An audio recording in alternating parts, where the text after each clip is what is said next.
I attended my own son's wedding, but when I provided my name at the entrance, the staff exchanged puzzled glances. My name was absent from the guest list. I scanned the crowd for Ethan, and upon confronting him, he rolled his eyes with disdain, snapping, "Did you truly expect an invitation?" I maintained a composed smile, assured him I grasped the situation, and departed. Yet, midway through the ceremony, his phone erupted with relentless calls. I am Clara, aged 71, and that day revealed to me that I had nurtured a monster. For decades, I devoted myself entirely to that boy. I adopted him at age 3, a forsaken child I discovered sobbing in an orphanage. I bestowed upon him my surname, my home, my whole existence. I toiled through double shifts to afford him the finest private schools. I relinquished my own aspirations to fuel his. When he earned his engineering degree, I wept with joy, convinced it had all been worthwhile. Never did I foresee that the son I cherished would discard me like an unwanted stray on his life's most significant day. Brooke, his fiancée, orchestrated it all. From her entry into our lives, she began sowing discord against me in his mind. "Your mother is overly attached," she'd whisper. "A woman her age ought to have her own life rather than constantly hovering." Ethan would nod obediently, like a marionette. Gradually, visits dwindled, calls grew frosty, and excuses became more intricate. The first time Brooke disrespected me, Ethan remained silent. During a dinner at my home, she remarked that my cooking was too salty and wondered how Ethan survived on such fare. I froze, awaiting his defense, but he continued eating as if deaf to her words. Then came subtler jabs. "Clara, isn't that blouse a bit youthful for you?" she'd say with a feigned grin. Or when I visited unannounced, "Oh, Clara, a call would have been nice. We're busy planning our future." Ethan always backed her, always agreed. The deepest wound came with their engagement announcement. They hosted a family dinner, and I was the last to learn. I arrived expecting a routine meal and found Brooke flaunting a lavish ring amid her kin. Surprise! They cheered. I forced a smile and offered congratulations. Inside, something shattered. "Mom," Ethan said that night, his tone shifted colder, more aloof. "Brooke and I have discussed the wedding. We want it intimate, just close family." I nodded, assuming my inclusion. How naive I was. The ensuing weeks were torturous. Brooke managed the arrangements, and each query about the event met vague replies. "We're still deciding," she'd say. "We'll inform you." But no information came. 3 days prior, I called Ethan to confirm my arrival time. A long silence followed. "Mom," he finally spoke. "Brooke and I decided the wedding is for immediate family only." It felt like a dagger. "But Ethan," I trembled, "I am your mother." "I know," he replied. "But Brooke feels you don't align with the image we're projecting." Those words haunted me for days. The woman who sacrificed everything, who labored to exhaustion for his comfort, didn't suit their image. Still, I resolved to attend. I donned my finest dress, the one I'd chosen for his wedding. I styled my hair and took a taxi to the venue. I hoped seeing me might soften Ethan's heart. Recalling our shared history, the sleepless nights during his illnesses, the sacrifices I made, I couldn't have been more mistaken. Upon arrival, the staff checked the list repeatedly. "I'm sorry, ma'am. Your name isn't here," the receptionist said with an awkward smile. "There must be an error." "I'm Ethan's mother," I insisted. Then I saw him approach, dashing in his tuxedo, with that familiar smile. "Mom, what are you doing here?" he asked. His tone wasn't surprised, it was irritated. "Ethan, I came for your wedding," I said. "My name's missing." But it must be a mistake. He regarded me with an unfamiliar coldness. "It's no mistake. Mom, I told you it was for close family only, but I am family," I pleaded. "I am your mother." Ethan sighed, rolling his eyes. "Did you really think you'd be invited after all you've done?" Those words struck like a blow. "Everything I've done, Ethan." "I gave you everything, exactly," he retorted with scorn. "Always giving, always smothering, always interfering." "Brooke's right. You never knew your place." Just then, Brooke arrived, radiant in her gown. Spotting me, her smile faltered. "What's she doing here?" she demanded, as if I were invisible. "She's leaving," Ethan answered, avoiding my gaze. "Right, Mom." I could have wept. I could have begged. I could have caused a scene. Instead, I smiled a tranquil, unnerving smile. "I understand perfectly," I told them. "Enjoy your wedding." As I headed out, I pulled out my phone and dialed. "Samuel," I said when he answered.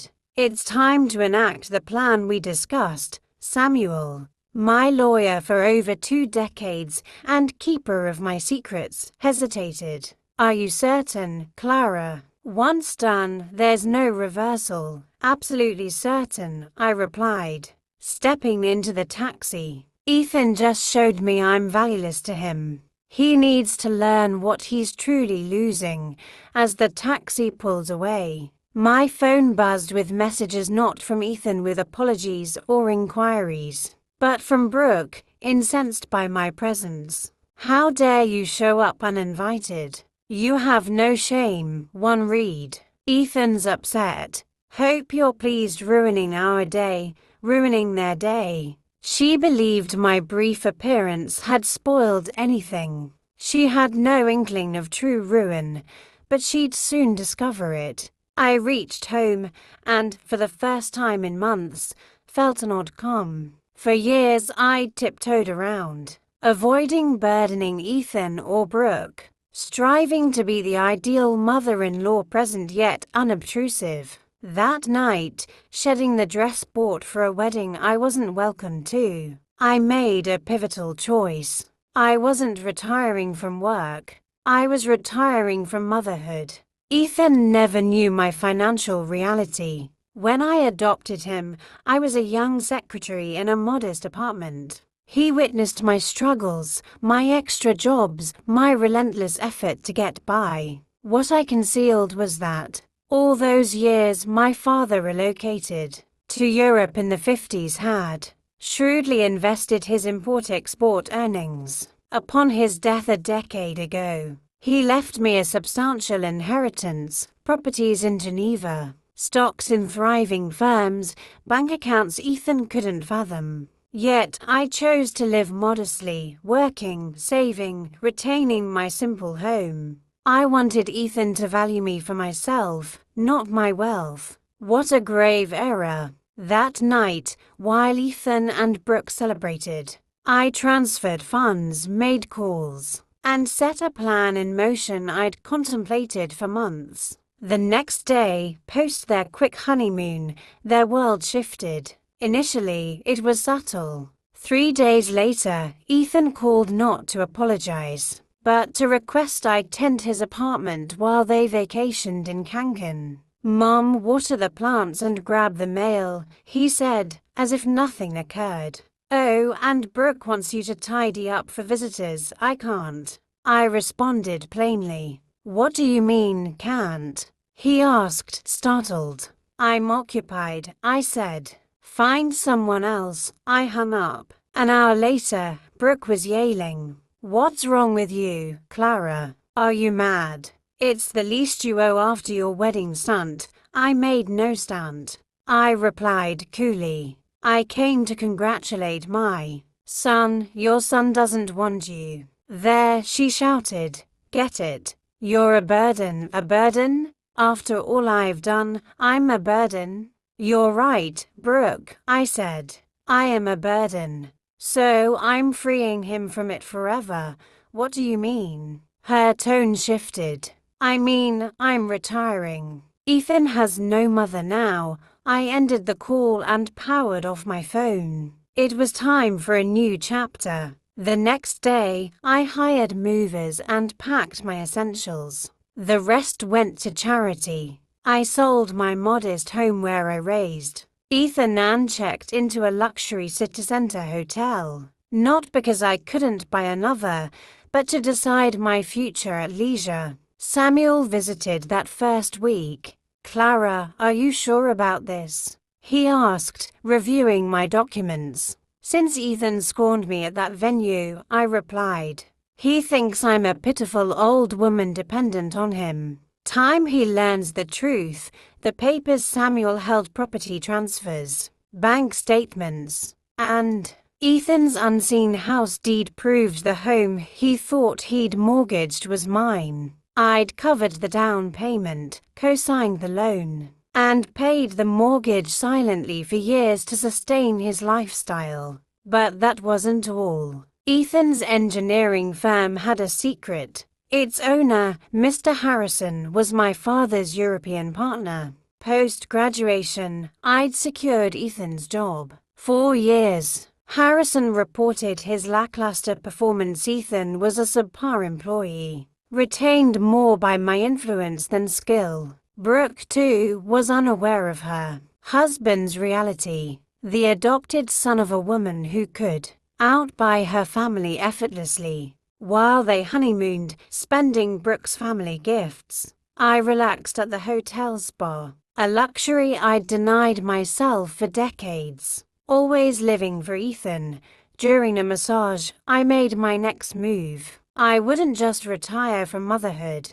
I'd ensure Ethan and Brooke grasped their loss. Upon their return, troubles mounted. First, their electricity was cut for unpaid bills. Ethan called, furious. Mom, why didn't you pay the electric bill? Because it's not my house, I said calmly. And I'm not your mom. What? He exclaimed. Of course, you're my mom. No, I corrected. Mothers attend their sons' weddings. I wasn't invited. Thus, I'm not your mother. He paused. Mom, don't be absurd. It was just a wedding. Precisely, I said. Just a wedding, the pinnacle of your life where I had no place. Now faced the fallout.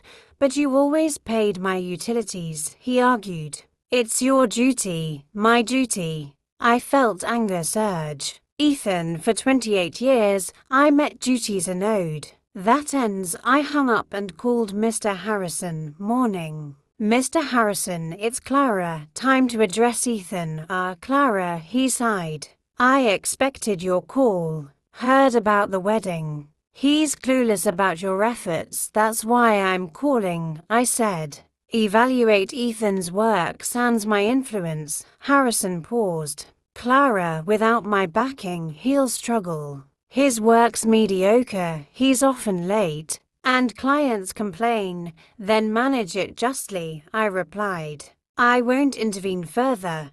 Meanwhile, Brooke noticed changes. Her shopping credit card secretly funded by me was cancelled. At her favorite boutique, the clerk reported it delinquent. Ethan, she screamed. Your mother cancelled my card. Fix it, Ethan called, enraged. Mom, how petty. Brooke needs that card. Brooke can get her own, I said. Or you can, with your credit. Oh, wait, you've none. Having paid nothing yourself, you're a bitter hag, he yelled. That's why no one loves you. His words stung. But I retorted, Ethan, for 28 years. I swallowed pride for your wants. I humbled myself, worked tirelessly, forsook my happiness. Now, learn self-reliance. I hung up and silenced my phone. The next step loomed. I visited Ethan at work, arriving in a hired luxury car, dressed in a new suit. All eyes followed as I entered. Ethan emerged, startled. Mom, why are you here? To talk, I said. Privately? We entered a conference room. Ethan, I began, for years. Mr. Harrison tolerated you out of respect for me. That tolerance ends, what? He asked, nervous. He knows your lateness, your shoddy work, client complaints. My influence kept you employed. Ethan paled. That's false, right? I dialed Harrison. Mr. Harrison, join us. Ethan has questions. 5 minutes later, Harrison arrived with a folder. Morning, Ethan, he said sternly. Your mother requested this. He opened it, revealing reports. Late 43 times, error-riddled projects. 3 clients banned you. Ethan stared, disbelieving. But they never mentioned it, because your mother asked for patience. Harrison continued. She's covered your errors, apologized to clients, even compensated losses. Lies, Ethan whispered. Not lies, I said. I cleaned your messes, hoping you'd become the man I envisioned, I aired. You're already that man who trashed his mother. Harrison closed the folder. Ethan, I'll give you 2 weeks to find work. Then you're done. He left. Ethan pleaded, Mom, don't, Brooke. Will kill me if I lose this. You should have considered that before. Excluding me, I said. Now learn loss. I rose, but he gripped my arm. Wait, you can't. I'm your son. No, I pulled away. My son would have defended me. My son would have invited me. My son would have respected me. You're a stranger in my house, with a job I secured. Married to a woman who despises you as you do me. I left, feeling liberated for the first time in years. That night, Ethan returned home shattered. Brooke, wine in hand, awaited his update. Seeing his face, she knew trouble. What's wrong? Worse than a ghost, he slumped. My mother became my nightmare. He recounted the office ordeal reports. Firing threat, Clara's payments. Brooke listened, horrified. Your mom controlled your job. Not control, he mumbled. Protection, manipulation. She shouted. She's a psycho. Ruined our wedding, now your career. But Ethan doubted her villainy. Maybe we should apologize. Brooke leapt. She's blackmailing you. No, he said. It's consequence. I said she didn't fit our image. Now she shows we don't fit hers. Brooke couldn't believe it. You're defending her after today? What she did was open my eyes, he sighed. I lived a lie, thinking I succeeded alone. When it was her sacrifice, that talk marked many ends. Brooke couldn't accept her successful husband was a mediocrity, propped by his mother-in-law. She'd boasted of his job, skills, future. What now? I, in my suite, watched news. Phone silent from their likely calls, desperate, angry, begging. But I'd learned, when someone reveals their nature, believe it. Samuel visited with more papers. Clara, he said, Ethan and Brooke want to negotiate. Negotiate what? The house back, dropping defamation claims. For a public apology and distance, I laughed darkly. They negotiate after calling me psycho before millions? They're desperate, Samuel said. Jobless, homeless, broke. Brooke gets threats. Ethan has panic attacks. I felt a twinge. Yes, can't leave without confrontation. An old lady slapped him, calling him a disgrace. Compassion flickered Ethan, my sickbed comforter. My first step celebrant, but his wedding scorn erased it. Their actions consequences, I murmured. Tell them the house is mine. Rent's $3,000 monthly, or they vacate. Defamation proceeds till I get apology and damages. Samuel left. I didn't need the rent or damages. My wealth surpassed lifetimes. But they must learn actions cost. That night, Ethan reached me, using my hotel number. Mom, please, talk. We talked at the venue, I said. You said I didn't fit, Mom. I was confused. Brooke influenced me. Brooke didn't force you to exclude me. I cut in. That was you. She didn't make you score me months on your choices, but I didn't know your wealth, he pleaded. I'd have treated you better, so you'd respect me for money, not as your mother. I asked. He fell silent, grasping his reveal. I didn't mean that. You did, I said. That's why we're done. My value to you was my utility, not my being.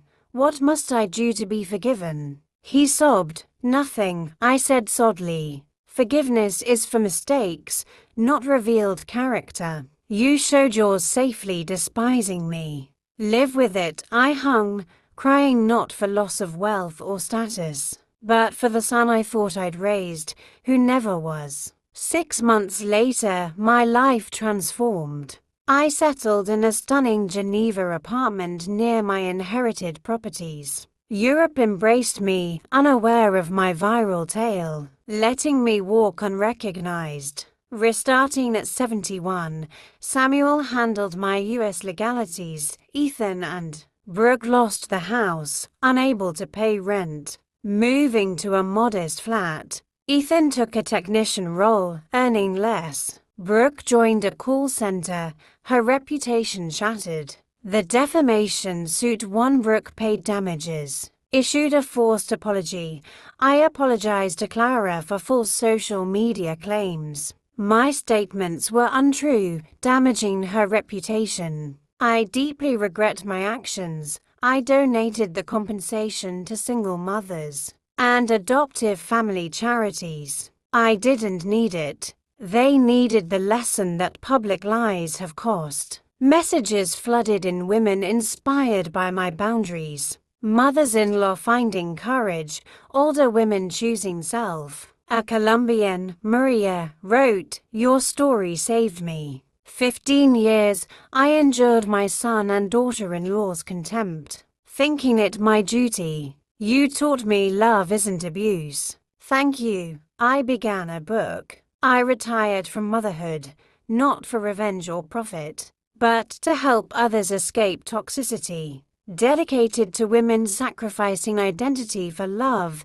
needing dignity. Ethan tried contacting me, letters via Samuel, messages through acquaintances, a Geneva trip. I stayed resolute, closing that door. His last letter hurt. Mom, I know I don't deserve forgiveness, but I see my wrongs. Brooke and I divorced. She blamed me. I'm alone, realizing I lost your unconditional love. I regret every cruel word, every contempt, kicking you from my wedding. I'm not asking forgiveness, just that you know I see you were the best mother, and I was too foolish to value you. I read it repeatedly. Sad yet relieved, sad for his loss. Relieved his insight justified my stance. I hadn't been cruel. I defended dignity with consequences. In Geneva, I found peace reading, traveling, befriending those valuing me. I took painting classes, a long-deferred dream, and volunteered with abandoned elderly women, my story offering hope. Strolling a park, I reflected, from adopting a 3-year-old to retiring motherhood at 71. It was long, painful, liberating. I didn't regret adopting Ethan. I gave him love, education, chances, nor my early sacrifices, acts of true love. But I didn't regret leaving when he scorned me. I learned unconditional love isn't enduring abuse. My phone buzzed. Samuel, Ethan's in therapy, understands his errors, seeks reconciliation. I replied, glad he's improving, but some doors stay shut. I wish him well. Truthfully, I did, not as his mother, but as a past self. That woman, living for him, was gone.